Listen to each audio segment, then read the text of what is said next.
Hello friends, welcome back to motor defined. मैं हूं आपका होस्ट और दोस्त अरिंदम घोष और एक बार फिर मैं आप लोगों के लिए एक ज़बरदस्त कंपैरिजन के साथ हाजिर हूं।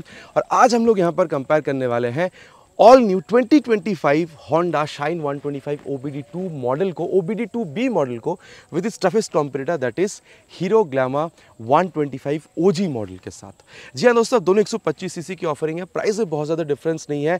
इनफैक्ट अगर आप इसकी पावर फिगर्स वगैरह देख रहे हैं तो वो भी आपको काफ़ी सिमिलर मिलेगी। तो यहाँ पर एक कॉमन सी डाउट है कि फिर क्या खरीदी जाए, अभी ये अपडेटेड यहाँ पर शाइन खरीदी जाए या फिर पहले से ही जो काफ़ी ज़्यादा सेल हो रही है मार्केट में ग्लैमर OG मॉडल, ये खरीदना सही होगा। यही जो डाउट है आज मैं आप लोगों की दूर करूँगा।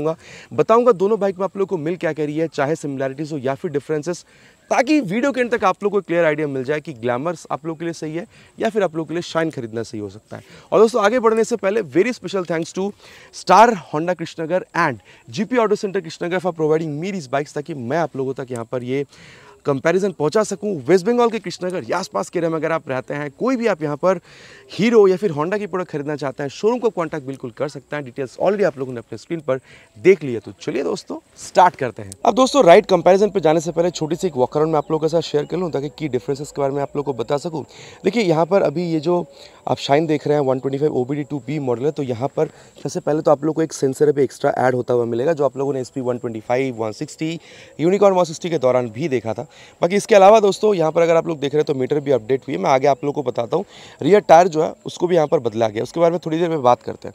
दोनों में दोस्तों आप लोगों को यहाँ पर जो हेडलैम्प मिल रहा है इसमें आप लोगों को फर्क मिलेगा। वहाँ पर कंप्लीट हैलोजन का सेटअप है और यहाँ पर आप लोगों को LED सेटअप के साथ साथ यहाँ पर डुअल प्रोजेक्टर LED हेडलैम्प का सेटअप मिल रहा है। यहाँ पर हैजार्ड लैम्प का सेटअप भी मिलेगा, जो आप लोगों को यहाँ पर नहीं मिल रही थी। तो ये एक बात है। दोनों में 31 mm के आप लोगों को यहाँ पर जो टेलीस्कोपिक फोक है ये आप लोगों को मिल जाएगा। दोनों में दोस्तों फ्रंट में आप लोगों को 80/100 सेक्शन का जो टायर है वो आप लोगों को मिल जाएगा with 18 inches of alloy wheel. दोनों में दोस्तों आप लोगों को ड्रम ब्रेक और डिस्क ब्रेक दोनों ऑप्शन मिलेगा। और अगर आप लोग देख रहे हैं तो कॉम्बी ब्रेकिंग सिस्टम भी दोनों ही बाइक में है। रियर ब्रेक जब आप अप्लाई कर रहे होते हैं तो फ्रंट ब्रेक भी अप्लाई हो जाती है। बाकी यहाँ पर होंडा शाइन 125 में अभी मेरे पास फिलहाल के लिए आप कह सकते हैं जो ड्रम ब्रेक ऑप्शन है यही अवेलेबल है। तो फ्रंट में आप लोग को 130 mm की ड्रम ब्रेक भी मिलेगी, 240 mm की डिस्क ब्रेक भी आप लोगों को मिल जाएगा। और OG मॉडल में क्योंकि ये थोड़ी सी पुरानी मॉडल है 2024 वाली, तो यहाँ पर मुझे डिस्क मॉडल जो है वो भी अवेलेबल मिली है। यहाँ पर भी 130 mm की ड्रम ब्रेक के साथ डिस्क मॉडल जो है ये आप लोगों को 240 mm की देखने में मिल जाएगी। अब दोस्तों अगर यहाँ पर पावर फिगर्स के बारे में बात करी जाए तो सबसे पहले स्टार्ट करते हैं ग्लैमर 125 OG मॉडल के साथ। और देख सकते हैं दोनों में ही जो किक स्टार्ट है वो आप लोग को यहाँ पर अवेलेबल मिलेगा। यहाँ पर दोस्तों पावर फिगर अगर आप लोग देख रहे हैं तो दोनों ही बाइक में दोस्तों आप लोगों को यहाँ पर 125 CC approximately single cylinder air cool फिलेटेड इंजन जो है वो आप लोग को मिल जाएगा। स्टार्ट दोनों में मैंने ऑलरेडी कहा है। यहाँ पर आप लोग को 10.5 PS की पावर और 10.4 Nm तक का जो टॉर्क है ये आप लोग को मिल जाएगा। और ऑलरेडी मैंने कहा है 125 सीसी की ऑयल कूल मतलब एयर कूल फिलेटेड इंजन आपको मिल रहा है। पावर फिगर अगर आप लोग देख रहे हैं तो यहाँ पर हल्की सी आप लोग को डिफरेंट मिलेगी। यहाँ पर थोड़ी सी ज़्यादा है, 10 पॉइंट आप लोगों को यहाँ पर 6 तक की मिल रही है PS की पावर। और यहाँ पर आप लोग को 11 Nm तक का जो टॉर्क है ये आप लोगों को यहाँ पर देखने में डेफिनेटली मिल रहा है। अब कितनी यहाँ पर परफॉर्मेंस में फ़र्क डालती है दोस्तों ये आगे चलाते हुए डेफिनेटली इसके बारे में हम लोग बात करने वाले हैं। तो ये हो गया दोस्तों। अब मैं आप लोग को यहाँ पर इन दोनों ही बाइक की जो एग्जॉस्ट साउंड है वो सुनाना चाहूँगा और स्टार्ट करेंगे with this glamour OG model. यहाँ पर कंपनी ने किल स्विच को हटाया नहीं है, I3S को डिफरेंट कर दिया है, मतलब अलग स्विच के साथ। वहाँ पर कंपनी ने किल स्विच को हटा के I3S डाला है। तो अभी सबसे पहले मैं आप लोग को ग्लैमर 125 OG मॉडल की जो साउंड है वो मैं आप लोगों को सुना दूँ।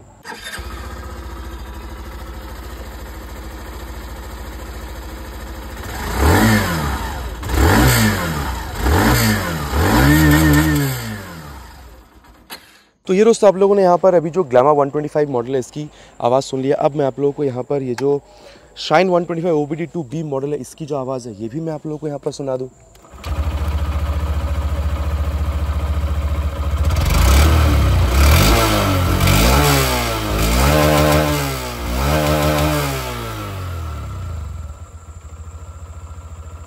अब दोस्तों दोनों ही बाइक की जो आवाज़ है वो आप लोगों ने यहाँ पर सुन लिया। बाकी आप लोग का क्या कहना है इसके बारे में नीचे प्लीज़ कमेंट पे लिखकर बताइएगा। दोनों में आप देख सकते हैं यहाँ पर टेल लैम्प, वहाँ पर आप लोगों को बल्ब की मिल रही है, यहाँ पर आप लोगों को LED की जो है ये आप लोगों को देखने मिल जाएगी। वहाँ पर 90/90 सेक्शन की tyre with 18 inches of alloy wheel और यहाँ पर आप लोगों को 100/80 सेक्शन की tyre with 18 inches of alloy wheel जो ये आपको मिल जाएगा। बाकी दोनों में 131 तक की ड्रम ब्रेक और दोनों में आप लोगों को ये जो डुअल हाइड्रोलिक शॉक एब्जॉर्बर ठीक है एडजस्टेबल वाली ये भी आप लोगों को बिल्कुल देखने में मिल जाएगी। सीट की जहाँ तक बात है दोस्तों दोनों में आप लोगों को ये जो सिंगल सीट है वो मिलेगा।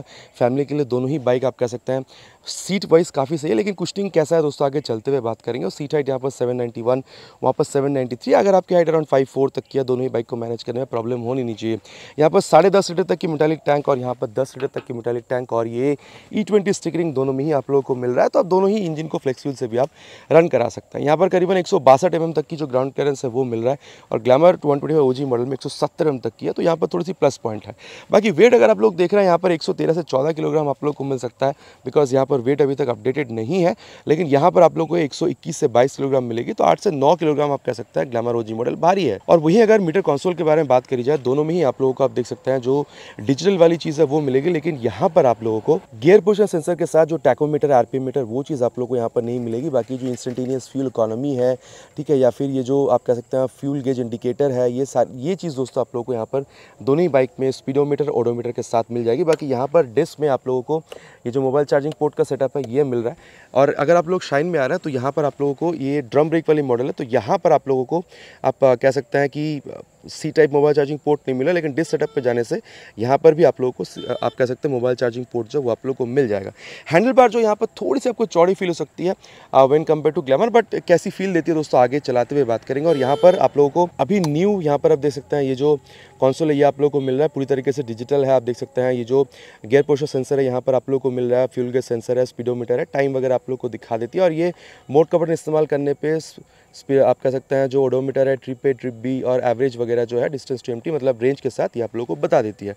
बाकी दोस्तों हाई बीम लो बीम पास साइड का स्विच, टर्न सिग्नल, हॉर्न, और यहाँ पर दोस्तों आप लोगों को I3S मिल रहा है किल स्विच की जगह। अब I3S कैसे काम करती है दोस्तों आगे चलते हुए इसके बारे में बात बिल्कुल करने वाले हैं। और साउंड कैसे करती है यहाँ पर इंजन वो मैंने आप लोग को एग्जॉस्ट साउंड में ऑलरेडी यहाँ पर सुना दिया है। यहाँ पर भी वही है, पास साइड आप लोग को अलग से मिल रहा है, हाई बीम लो बीम का यहाँ पर स्विच मिल रहा है और यहाँ पर आप लोग को हैजार्ड लैम्प का स्विच जो अलग से मिल रहा है, टर्न सिग्नल भी आप लोग को यहाँ पर मिल रहा है और यहाँ पर भी सिमिलर है। और यहाँ पर I3S की बटन अलग से है और स्टार्ट स्टॉप यहाँ पर अलग से दिया गया है। प्राइस अगर मैं आप लोगों को बताऊं दोस्तों तो यहाँ पर अभी तक मतलब काउंटेड तो नहीं है, बिकॉज बिल्कुल ही नहीं आई है। जब भी मैं ये रिव्यू के लिए लेकर आया हूँ पहले 1,01,000 और 1,05,000 रुपये में आप लोग को ड्रम एंड डिस्क मॉडल मिलता था, अभी 2 से 3,000 बढ़ा दी गई है, आप इतना माल कर चल सकते हैं। वहीं अगर आप लोग ग्लैमर 125 OG मॉडल में आ रहे हैं तो यहाँ पर आप लोग को 1,06,000 तक इसकी ड्रम मॉडल बेस मॉडल और 1,10,000 तक मतलब ये जो डिस्क मॉडल है ये आप लोगों को यहाँ पर देखने मिल जाएगा। तो 1,000-2,000 में आप लोगों को जो प्राइस का फ़र्क है वो आपको देखने मिलेगा। शायद किसी किसी इंडियन स्टेट में आप लोग शाइन के लिए ज़्यादा पे करेंगे और किसी इंडियन स्टेट में शायद आप ग्लैमर के लिए पे करेंगे। तो एज अ होल अगर आप देख रहे हैं प्राइस में बहुत ज़्यादा डिफरेंस आपको दोनों बाइक में देखने में नहीं मिलेगी। बाकी दोस्तों मोटा मोटा यहाँ पर दोनों ही बाइक में क्या मिल रहा है मैंने आप लोगों के साथ शेयर कर दिया है। चलिए अब दोनों ही बाइक के यहाँ पर राइड पे चलते हैं, देन देखते हैं कि राइड एक्सपीरियंस इन दोनों बाइक की आप लोगों को कैसी देखने में मिल सकती है। दोस्तों शुरुआत करते हैं with a ride review of 2025 Honda shine 125। अब देखिए दोस्तों सीट हाइट करीबन 791 mm की, ठीक है। अब देखिए सीट हाइट मतलब अगर आपकी हाइट अराउंड 5'4" तक भी है दोस्तों आप लोगों को मतलब मैनेज करने में प्रॉब्लम होनी नहीं चाहिए 5'3", 5'4" तक की। लेकिन बात क्या है देखिए फ्रंट फिटेड फुट पे आप लोगों को मिल रहा है, ठीक है। आप लोगों को बहुत ज़्यादा यहाँ पर झुकने की ज़रूरत नहीं हो रही है, मतलब एक कंफर्टेबल राइडर पोजीशन जो है वो आप लोगों को डेफिनेटली मिलेगा। और सीट में कहूँगा दोस्तों ना बहुत ज़्यादा सॉफ्ट ना बहुत ज़्यादा हार्ड, ठीक है, ये आप लोगों को यहाँ पर डेफिनेटली मिल रहा है। और चलिए दोस्तों अब यहाँ पर इसको वक्त ज़ाया ना करते हुए स्टार्ट करते हैं। और देखिए स्पेस की कोई कमी आपको फील हो नहीं रही है, ठीक है। और एक बात है सारी गियर जो है आप लोगों को पीछे की तरफ मिल रही है, ठीक है। तो ये फर्स्ट गियर और हिल एंड टो शिफ्टर दोनों आपको मिल रहा है। Second gear, third gear. अब देखिए 11 न्यूटन मीटर तक का जो टॉर्क है दोस्तों ये आप लोगों को डेफिनेटली समझा रही है, ठीक है। मतलब आप लोगों को यहाँ पर 10.5 PS से भी ज़्यादा की पावर 10.7 PS तक की पावर मिल रही है, वो डेफिनेटली आप लोगों को यहाँ पर समझ में बिल्कुल आ रहा है। और अभी देखिए क्योंकि मैंने यहाँ पर ये जो I3S सिस्टम है उसको ऑन कर रखा है, ठीक है, इंटेलिजेंट स्टार्ट स्टॉप सिस्टम कह सकते हैं आप यहाँ पर। तो वो देखिए वो यहाँ पर बिल्कुल इंडिकेट भी यहाँ पर हो रही है। अब इसके बारे में थोड़ी देर में बात करते हैं दोस्तों, लेकिन उससे पहले जो मैं आपको बताना चाहूँगा वो है अबाउट क्लच। क्लच देखिए is on the mid side, थोड़ी टाइटर साइड पर आप कह सकते हैं, बहुत ज़्यादा सॉफ्ट नहीं है, बहुत ज़्यादा हार्ड भी नहीं है। और वही अगर मैं आप लोगों को यहाँ पर गियर शिफ्टिंग के बारे में बताऊँ तो यहाँ पर देखिए थोड़ा सा एफर्ट तो आप लोग को बिल्कुल देना हो रहा है इसको अप या डाउन शिफ्टिंग करने के लिए। और अभी देखिए अगर क्लच और गियर के बारे में बात हो रही है तो अभी मैं आप लोगों को इंजन से रिलेटेड कुछ चीज़ों के बारे में बता रहा हूँ। तो यहाँ पर ये जो इंटेलिजेंट स्टार्ट स्टॉप सिस्टम है वो भी मैं आप लोग को यहाँ पर एक बार बता दूँ कि चीज़ें काम कैसे करती है। जैसे मैंने अभी मान के चलिए अभी यहाँ पर सामने ट्रैफिक है, मैंने इसको यहाँ पर न्यूट्रल पे खड़ा कर दिया, लेकिन अभी देखिए इंजन जो है वो ऑन थी लेकिन अपने आप देखिए बंद हो गई है क्योंकि यहाँ पर ये इंटेलिजेंट स्टार्ट सिस्टम ये देखिए अभी यहाँ पर ये ब्लिंक कर रही है। अब इसको चालू करने के लिए आपको क्या करना है, अगर ये गियर पर होती दोस्तों तो मैं क्लच पकड़ लेता, लेकिन क्योंकि ये गियर पर नहीं है तो क्लच पकड़ने की भी ज़रूरत नहीं है। जस्ट अगर मैं ये देखिए आवाज़ आपको आई है। जैसे ही मैंने यहाँ पर थ्रॉटल मोड़ा, गाड़ी अपने आप यहाँ पर मतलब स्टार्ट हो चुकी है। अब इसको मैं फर्स्ट गियर पर डालकर अब अगर मैं चाहूँ तो इसको मैं यहाँ पर रन करा रहा हूँ। और ये दोस्तों काफ़ी सही तकनीक है अगर आप लोग यहाँ पर इसको चाहते हैं, मतलब यहाँ पर माइलेज को मेंटेन करना, ठीक है। तो ये एक बात था दोस्तों, जो माइलेज सेविंग टेक्नोलॉजी आप कह सकते हैं। बाकी आप लोगों को कैसी लगी नीचे प्लीज़ कमेंट में लिखकर बताइएगा। बाकी ये आप लोगों को SP125 भी मिलता है। अब दोस्तों क्योंकि इंजन के बारे में इतनी बात हो रही है, चलिए इसकी जो एक्सेलरेशन टेस्ट है उसको यहाँ पर कंप्लीट करते हैं। देन यहाँ पर इसकी जो परफॉर्मेंस है उसको यहाँ पर हम लोग परखने की कोशिश करेंगे। Will start with 3 horns. Already have kept it on first gear.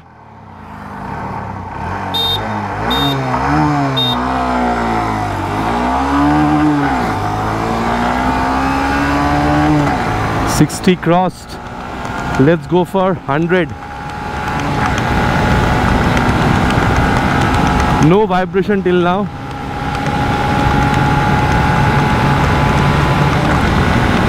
Shifted to 5th gear. Let's see when can we reach 100.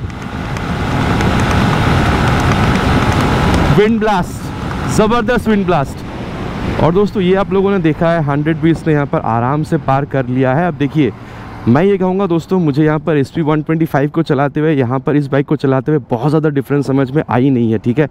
मैं आप लोगों से इतना कहूँगा दोस्तों, यहाँ पर भी 90-95 तक भी बहुत ज़्यादा वाइब्रेशन नहीं है, लेकिन उसके बाद डेफिनेटली आपको वाइब्रेशन मिलेगा। और अगर आप लोगों को हाईवे पे राइड करना है, कंफर्टेबल क्रूजिंग स्पीड में कहूँगा 100-105 तक ही आप मानकर चलिए।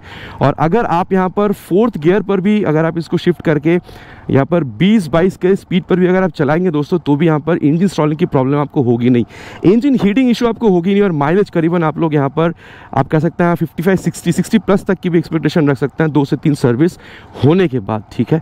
तो ये मैंने आप लोगों को इसके बारे में जो है मतलब बता दिया। अब जहाँ तक बात है दोस्तों स्टेबिलिटी की, देखिए पहली वाली मॉडल से हल्की सी ही आप लोगों को यहाँ पर मतलब वो जो एक बेहतरी फील होगी। ऐसा नहीं है कि मतलब 10 mm बढ़ गया तो बहुत ज़्यादा बेहतर फील हो रहा है, लेकिन हल्का सा जो यहाँ पे इंप्रूवमेंट हुआ है स्टेबिलिटी में, वो आप लोगों को चलाने पर डेफिनेटली यहाँ पर समझ में आएगा। अगर आप लोग रेगुलरली इस बाइक को यूज़ करते थे पहले, और अभी अगर आप इस बाइक न्यू एडिशन को अगर आप लोग चला रहे हैं तो। और दोस्तों अब यहाँ पर राइड कंपेयर करेंगे शाइन 125 OBD2 मॉडल को with this glamour 125 OG model, ठीक है। कैमरा मैंने चेक कर लिया, कैमरा चल रही है, ठीक है। और देखिए सीट पर जब आप बैठ रहे हैं तो ऑलमोस्ट सिमिलर हाइट ही है, जस्ट 2 mm यहाँ पर आप लोग को ज़्यादा मिल रहा है, 793 mm की बहुत ज़्यादा डिफरेंस नहीं, लेकिन सीट यहाँ पर मुझे थोड़ी सी ज़्यादा सॉफ्टर लगी है। और हैंडल बार जो है ये फील थोड़ा सा डिफरेंट है, लेकिन अब ऑन अ होल अगर आप लोग देख रहे हैं तो बहुत ज़्यादा डिफरेंस आपको नहीं मिलेगा। बाकी देखिए सीट की जो स्पेस है यहाँ पर भी आप लोगों को काफ़ी बेहतरी मिल रही है, यहाँ पर भी बहुत ज़्यादा चेंज मैं आप लोगों से कहूँगा नहीं अगर आप लोग इसको कंपेयर कर रहे हैं विद शाइन 125, ठीक है। और चलिए दोस्तों अब यहाँ पर स्टार्ट करते हैं। बाकी यहाँ पर भी आप लोगों को फ्रंट फिटेड फुटपैक जो है वही आप लोगों को यहाँ पर मिल रहा है। ये फर्स्ट गियर पर मैंने डाली है यहाँ पर। बाकी यहाँ पर गियर पोजिशन सेंसर नहीं है, 2nd गियर, 3rd गियर, हो 5.6 या 5.7 सेकेंड्स में 0 to 60 अचीव कर सकते हैं, कंपनी का यहाँ पर ये दावा है OG मॉडल के साथ, ठीक है। तो ये था दोस्तों यहाँ पर इसकी इनिशियल इंप्रेशन। मतलब देखिए इनिशियली अगर आप लोग देख रहे हैं भाई खींचने में तो मज़ा आ रहा है, यहाँ पर कोई 125 cc के हिसाब से लैग कर रही है, पावर में कोई ड्रॉप फील हो रहा है, ऐसे मुझे तो यहाँ पर समझ में आया नहीं है। इनिशियल एक्सेलरेशन काफ़ी अच्छी है। बाकी इसकी जो एक्सेलरेशन के बारे में बात है दोस्तों, आगे पहले हम लोग इसकी जो स्पीड टेस्ट है वो करेंगे, देन इसके बारे में बात करेंगे। लेकिन उससे पहले डेफिनेटली अगर आप लोग क्लच देख रहे हैं तो शाइन के मुकाबले ये हल्की सी सॉफ्टवेयर आप लोग को फील हो सकती है। लेकिन अगेन अगर मैं आप लोगों को कहूँ तो ये जो गियर शिफ्टिंग है दोस्तों, यहाँ पर भी शाइन के मुकाबले आप लोग को यहाँ पर हल्का सा ये स्मूथनेस का जो अनुभव है, ये जो फील है वो आप लोगों को मिलेगा। बाकी शाइन में क्या था दोस्तों, मतलब आप लोगों को अप मतलब अगर आप लोग डाउन कर रहे हैं तो 5 के 5 गियर आप लोगों को डाउन करके ही उसको मतलब घटाना होगा अप करने के लिए। मतलब अगर आप लोगों को गियर चढ़ाना है तो आप लोग को अप करना होगा। यहाँ पर 1 डाउन है और 4 गियर अप है, वहाँ पर 5 के 5 पीछे है, यहाँ पर 4 पीछे 1 सामने है, ठीक है। तो ये एक डिफरेंस तो आप लोग को बिल्कुल मिलेगा। बाकी दोस्तों यहाँ पर आप लोग काफ़ी अपराइट ही बैठ रहे हैं, ठीक है। जैसे आप लोगों ने शाइन में यहाँ पर देखा था, यहाँ पर भी चीज़ काफ़ी सिमिलर है, काफ़ी अपराइट बैठ रहे हैं। तो आप लोगों को अगर आप थोड़ा बहुत लॉन्ग राइड भी जा रहे हैं तो यहाँ पर भी आप लोग को बहुत ज़्यादा मतलब जो पेन वगैरह है वो आप लोग को होने नहीं वाली है। तो इनिशियल इंप्रेशन के बारे में बात हो चुकी है दोस्तों। अब यहाँ पर इसकी जो एक्सेलरेशन टेस्ट है वो करते हैं, देन हम लोग इसकी यहाँ पर परफॉर्मेंस के बारे में आगे बात करते हैं। Will start with 3 horns. Already I kept it on first gear.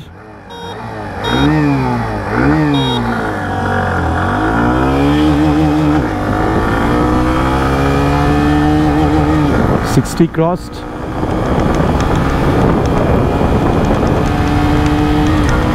Time for 100 now.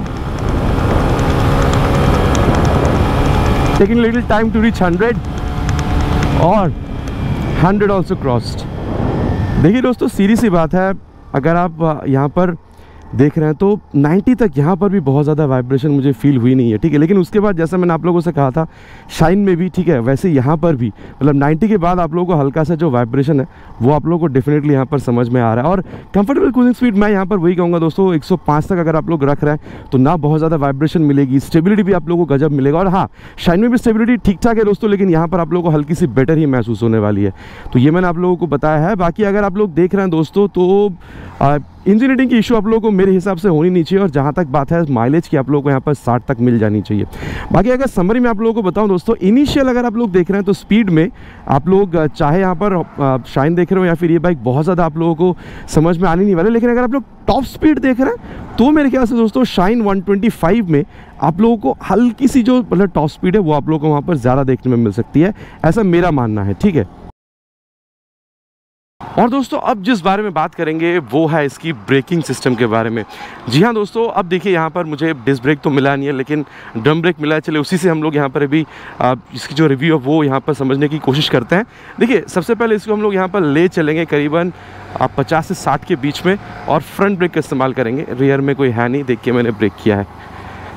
देखिए दोस्तों, भले ही फ्रंट में यहाँ पर 130 mm की ड्रम ब्रेक ही यहाँ पर मुझे वेरिएंट के हिसाब से क्यों ना मिला हो, लेकिन मैं कहूँगा ये काम अच्छी तरीके से कर रही है। अब लेकिन दोस्तों क्योंकि यहाँ पर ये ड्रम ब्रेक है, डेफिनेटली अगर डिस्क ब्रेक होगा तो उसकी आप कह सकते हैं जो ब्रेकिंग रिस्पॉन्स रहेगी, ब्रेक की जो क्वालिटी रहेगी वो और बेटर रहेगी, मतलब और बेटर ब्रेकिंग आप लोगों को वहाँ पर मिलेगा, ठीक है। अब रियर ब्रेक का इस्तेमाल करके देखते हैं दोस्तों। ऐसा कहा जाता है कि कॉम्बी ब्रेकिंग सिस्टम है, रियर ब्रेक इस्तेमाल होते ही यहाँ पर जो फ्रंट ब्रेक है वो भी काफ़ी हद तक अप्लाई होती है। तो इसको भी ले चलेंगे करीबन 60 पे, देन ब्रेक अप्लाई करेंगे। और 59 पे ही मैंने रियर ब्रेक अप्लाई कर दिया। देखिए मैंने यहाँ पर फ्रंट ब्रेक पकड़ी नहीं है। जी हाँ दोस्तों, मतलब ये बहुत ज़्यादा कुछ डिफरेंट नहीं है। जैसे मैं अमूमन हर बाइक में कहता हूँ रियर ब्रेक अप्लाई करने पे मतलब फ्रंट ब्रेक अप्लाई हो जा रही है तो बहुत कुछ मतलब डिफरेंस समझ में आ रहा है, ऐसा नहीं है, नॉर्मल है। मतलब कह सकते हैं प्रोग्रेसिव नेचर की है। जैसे आप रियर ब्रेक पे अप्लाई कर रहे हैं, थोड़ा बहुत वो जो स्पीड कट डाउन हो जा रही है वो फील आप लोगों को यहाँ पर मिल रहा है, ठीक है। और अभी चलिए रियर के संग संग बाद फ्रंट ब्रेक को अप्लाई करके देखेंगे मैनुअली, क्योंकि ये फिसलने से बचाने के लिए सबसे बेहतरीन तकनीक है, क्योंकि यहाँ पर ABS तो है नहीं। तो सबसे पहले इसको ले चलेंगे वही करीबन 55-60 तक, देन यहाँ पर जो रियर ब्रेक है उसको अप्लाई करेंगे और 60 पे ही रियर विद फ्रंट ब्रेक। देखिए दोस्तों, very honestly I will tell you, मतलब क्योंकि यहाँ पर ड्रम ब्रेक है, मुझे ऐसा लग रहा है कि देखिए अच्छी खासी रिस्पांस आप लोगों को मिले, लेकिन डेफिनेटली अगर ये डिस्क ब्रेक होती तो फ्रंट से रिस्पांस आप लोगों को यहाँ पर और बेहतर मिल सकती थी। लेकिन ठीक है, हम में से ऐसे कई लोग ऐसे हैं जो चाहते हैं कि हमें ड्रम ब्रेक ही मिले, तो उनके लिए ये बाइक भी अच्छी खासी मतलब महसूस हो सकती है। लेकिन डेफिनेटली मैं कहूँगा दोस्तों, अगर आप लोग को ज़्यादा बेहतर ब्रेकिंग रिस्पॉन्स चाहिए तो आप लोग को डिस्क ब्रेक 240 mm वाली जो डिस्क वेरिएंट है उस पर आप लोगों को जाना चाहिए। और दोस्तों अब यहाँ पर जिस बारे में बात करेंगे वो है इसकी ब्रेकिंग के बारे में, क्योंकि यहाँ पर देखिए 130 mm का ड्रम ब्रेक तो मिलता है, लेकिन यहाँ पर हमारी किस्मत अच्छी थी तो हमें 240 mm की डिस्क ब्रेक ही मिल गई है। तो इसी को टेस्ट करेंगे, ले चलेंगे 64 पे हम लोगों ने यहाँ पर प्रेस किया है। ओह माय गॉड दोस्तों, यहाँ पर कहना पड़ेगा 240 mm की फ्रंट में आप लोगों को जो डिस्क मिल रही है ना भाई, लाजवाब आप लोगों को रिस्पांस दे रही है।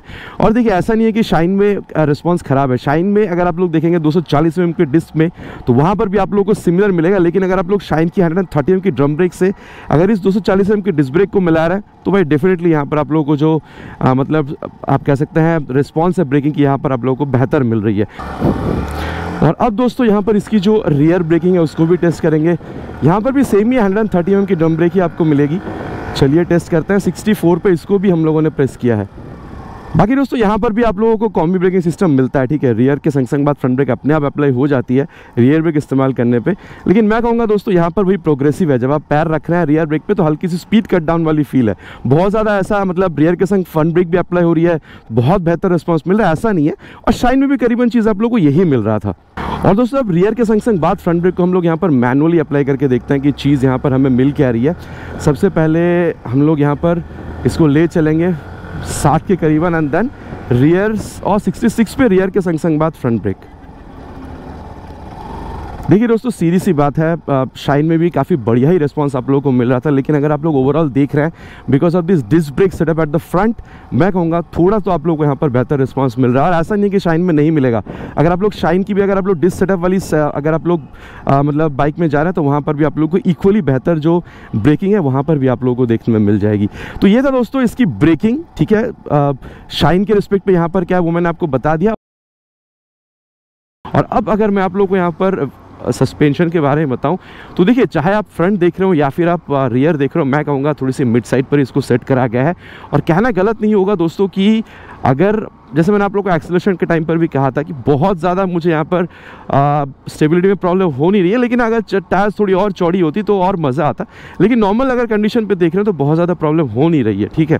और अगर मैं आप लोगों को बताऊं दोस्तों, हाई स्पीड और टॉप स्पीड में बहुत ज़्यादा प्रॉब्लम नहीं है। कॉर्नरिंग पे भी हल्का फुल्का अगर आप चाहें तो कर सकते हैं, तो मैं बहुत ज़्यादा कॉर्नरिंग रिकमेंड नहीं करता हूँ। लेकिन फिर भी अगर मैं आप लोगों को बताऊँ तो जब आप ऊबड़ खबड़ रास्तों पर जाएंगे ना, तब आपको थोड़ा सा ये ज़्यादा कंफर्टेबल राइड दे सकती है। मतलब बहुत ज़्यादा झटका आपको ये फील नहीं कराएगी। ऐसा नहीं है कि झटका एकदम ही फील नहीं कराएगी, झटका फील तो आपको कराएगी, लेकिन जब आप ज़्यादा गड्ढों पर जाएंगे तब। मतलब अगर आप गड्ढों पर भी जा रहे हैं तो एक मतलब आप समरी समझ लीजिए कि आपको काफ़ी मतलब एक कंफर्टेबल राइड यहाँ पर मिल सकता है देखने को। बहुत ज़्यादा कंफर्टेबल नहीं, लेकिन थोड़ा बहुत आप लोगों को कंफर्टेबल राइड मिलेगा डेफिनेटली। अगर आप लोग SP 125 से कंपेयर कर रहे हैं तो उसके मुकाबले यहाँ पर आप लोगों को राइड कंफर्टेबल ही देखने में मिलने वाला है।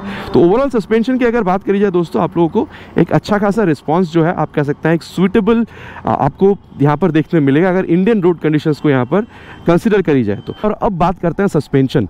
ये जब आप देख रहे हैं ना, देखिए दोस्तों, SP 125 के मुकाबले शाइन आप लोगों को थोड़ी सी ज़्यादा कंफर्टेबल फील हो रही थी। लेकिन मैं यहाँ पर ये कहूँगा दोस्तों कि अगर आप लोग शाइन 125 के मुकाबले यहाँ पर देख रहे हैं, वैसे अगर नॉर्मल देखा जाए तो दोनों ही आप लोगों को मिड साइड पर सेट हुआ मिलेगा, ना बहुत ज़्यादा सॉफ्ट ना बहुत ज़्यादा हार्ड, चाहे फ्रंट हो चाहे रियर सस्पेंशन हो, ठीक है। लेकिन दोस्तों अगर शाइन के मुकाबले आप कंपेयर कर रहे हैं तो ये थोड़ी और ज़्यादा कंफर्टेबल राइड आपको निकाल कर दे सकती है। बाकी हाई स्पीड टॉप स्पीड वहाँ पर आपको कोई प्रॉब्लम नहीं है, दोनों में ही काफ़ी सिमिलर रिस्पॉन्स है।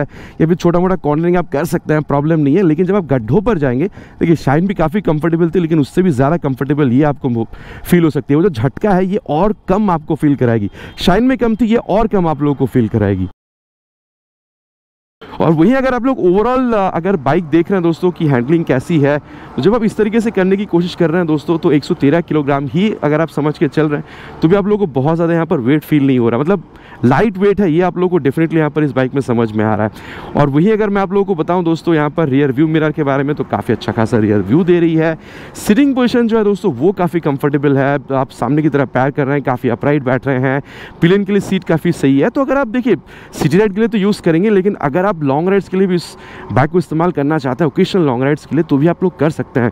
प्रॉब्लम मेरे हिसाब से ये जो सीटिंग पोजीशन है उसके लिए आप लोगों को होने नहीं वाले, काफ़ी कंफर्टेबल राइड ही देगी इंस्टेंट, ठीक है। और वही अगर दोस्तों अगर आप लोग देख रहे हैं तो यहाँ पर speedo, odo, tacho, gear position sensor, in fact अगर आप लोग डिस्क मॉडल पे जा रहे हैं तो वहाँ पर आप लोगों को जो मोबाइल चार्जिंग पोर्ट है वो भी आप लोगों को मिल जा रही है। अब देखिए एक्सेलरेशन ठीक ठाक है, ब्रेकिंग भी आप लोगों को इसमें तो ठीक ठाक ही मिल रही है। डिस्क ब्रेक वाली वेरिएंट में आप लोगों को काफ़ी अच्छी खासी देखने में मिल जाती है।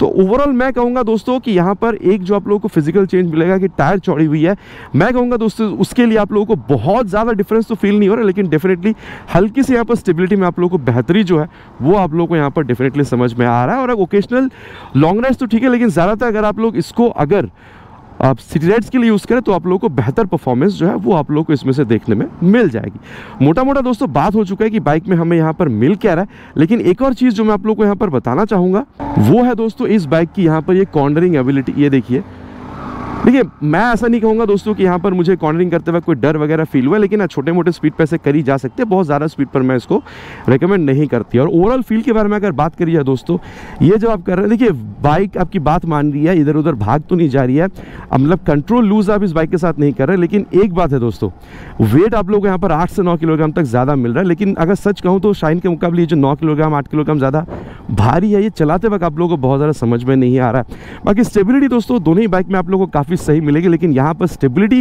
हिसाब से अगर आप देख रहे हैं तो हल्की सी बेहतर आप लोगों को फील हो सकती है, ठीक है। और देखिए यहाँ पर जो रियर व्यू मिरर है यहाँ पर भी काफ़ी अच्छी है। बाकी यहाँ पर आप कह सकते हैं जो गियर पुशर सेंसर है वो आप लोगों को नहीं मिल रहा था, जो वहाँ पर आप लोगों को शाइन में देखने को मिल रहा था। तो ये एक कह सकते हैं कि शाइन के पास प्लस पॉइंट है।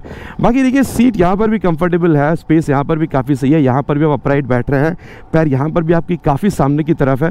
बाकी वहाँ पर डिस्क सेटअप वाले आप कह सकते हैं, मतलब शाइन में अगर आप डिस्क ब्रेक पर जा रहे हैं तभी आपको मोबाइल चार्जिंग पोर्ट मिल रहा था, यहाँ पर भी आप लोगों को मोबाइल चार्जिंग पोर्ट मिल रहा है। तो ये दोनों में सेम है। बाकी अगर देखा जाए दोस्तों तो सिटी राइड डेली कम्यूट के लिए तो बाइक को बनाया गया ही है, दोनों ही बाइक को। लेकिन अगर आप लॉन्ग राइड पर भी जा रहे हैं दोस्तों, मेरे ख्याल से दोनों ही बाइक को आप लोग प्रेफर कर सकते हैं। मेरे हिसाब से आप लोगों को यहाँ पर प्रॉब्लम होनी नहीं चाहिए, ठीक है। दोनों ही बाइक आप लोग को यहाँ पर इक्वल आप कह सकते हैं जो परफॉर्मेंस है आप लोग को यहाँ पर निकाल के देगी। लेकिन अगर आप लोग देख रहे हैं मतलब आप वो जो स्टेबिलिटी वाली जो बात है दोस्तों, वहाँ पर मैं कहूँगा ये बाइक आप लोगों को थोड़ी सी बेहतर महसूस हो सकती है, या फिर सस्पेंशन में, जहाँ पर मैंने अभी आपको कहा था कि थोड़ी सी आप लोग को ज़्यादा कंफर्टेबल फील होगी, स्पेशली अगर आप लोग गड्ढे वाले रास्तों पर से गुजर रहे हैं। तो चलिए चलते हैं कंक्लूजन पर, देन देखते हैं कि दोनों बाइक में से आप लोगों के लिए कौन सा बाइक खरीदना सही हो सकता है। दोस्तों अब सत्यवचन की घड़ी कंक्लूजन का समय कि कौन सा बाइक खरीदना आप लोगों के लिए सही हो सकता है। देखिए प्राइस तो मैंने ऑलरेडी कहा है, दोनों में बहुत ज़्यादा डिफरेंस नहीं है दोस्तों। अगर आप लोग प्राइस देख रहे हैं तो शायद 1-2 हज़ार किसी स्टेट में आप लोग मतलब शाइन के लिए ज़्यादा पे करेंगे, किसी स्टेट में ग्लैमर के लिए। तो प्राइस मैं यहाँ पर मतलब बहुत ज़्यादा कंसीडर नहीं कर रहा हूँ। लेकिन शाइन किन के लिए सही होगा, मैं हर वक्त कहता हूँ होंडा जब भी मैं लाता हूँ, होंडा की रिलायबल इंजन के साथ लंबी सीट फॉर फैमिली राइडिंग आप चाह रहे थे, आप लोग को और ज़्यादा फीचर वाइज बाइक अच्छी मिले, जैसे कि यहाँ आप कह सकते हैं डिजिटल यहाँ पर मीटर कंसोल के साथ वो गियर पोशर सेंसर वाली बात, अच्छी खासी माइलेज आप लोगों को चाहिए, 60-65 तक की बजट आपको अलाउ कर रही है यहाँ पर करीबन 1,05,000 से 7-8 हज़ार तक जाने की। मेरे ख्याल से दोस्तों शाइन 125 आप लोगों के लिए बहुत बेहतरीन बाइक रह सकती है। बाकी मैं कह सकता हूँ दोस्तों कि ऐसे ही आप कह सकते हैं परफॉर्मेंस और ऐसी ही आप कह सकते हैं ब्रेकिंग सेटअप के साथ अगर आप बाइक चाह रहे थे थोड़ी सी अब बेहतर आप कह सकते हैं स्टेबिलिटी के साथ, और आप चाह रहे थे कि माइलेज भी आप लोग को 60-65 तक की मिले, और Hero as a brand own करने में अगर आप लोग को प्रॉब्लम नहीं है, लेकिन आप लोग को और बेहतरीन फीचर चाहिए, जैसे कि आप लोग को रात में राइड करने के लिए प्रोजेक्टर एलईडी हेडलैम्प का सेटअप, देन यहाँ पर ये हज़ार्ड लैम्प, ये वाली बात अगर आपको चाहिए थी दोस्तों, मेरे ख्याल से प्राइस क्योंकि ऑलमोस्ट सिमिलर ही आप लोग को मिल रहा है, 1,06,000 तक बेस मॉडल, 1,10,000 तक टॉप मॉडल। तो ये सारी चीज़ों को अगर आप लोग मिला जुला के देख रहे हैं दोस्तों, तो यहाँ पर मैं अगेन कहूँगा हीरो एज ए ब्रांड अगर आपको ओन करने में प्रॉब्लम नहीं है, तो मैं तो कहूँगा ये ओजी मॉडल मार्केट में काफ़ी अच्छा खासा बिक रही है, और ख़रीदने में दोस्तों इसको कोई प्रॉब्लम आपको होनी नहीं चाहिए। अब देखिए दोस्तों, चाहे शाइन हो या फिर ग्लैमर 120 ओजी मॉडल हो, कौन से मॉडल खरीदने आप लोग के लिए सही हो सकते हैं वो मैंने आप लोगों को बता दिया है। बाकी अब आप लोगों को क्या लग रहा है रिव्यू सुनने के बाद, आप कौन सा खरीदना ज़्यादा पसंद करेंगे? आप शाइन में आप ज़्यादा भरोसा रखते हैं या फिर आप ग्लैमर ओजी मॉडल के साथ जाना चाहेंगे? नीचे कमेंट पर लिख कर बताना प्लीज़ नहीं भूलेगा, इट्स माई रिक्वेस्ट। आशा करता हूँ दोस्तों वीडियो आप लोगों को पसंद आई होगी। बहुत जल्द मिलेंगे दोस्तों इसी तरीके से एक नए वीडियो में एक नए बाइक स्कूटर के साथ। Till then ride safe and Jai Hind.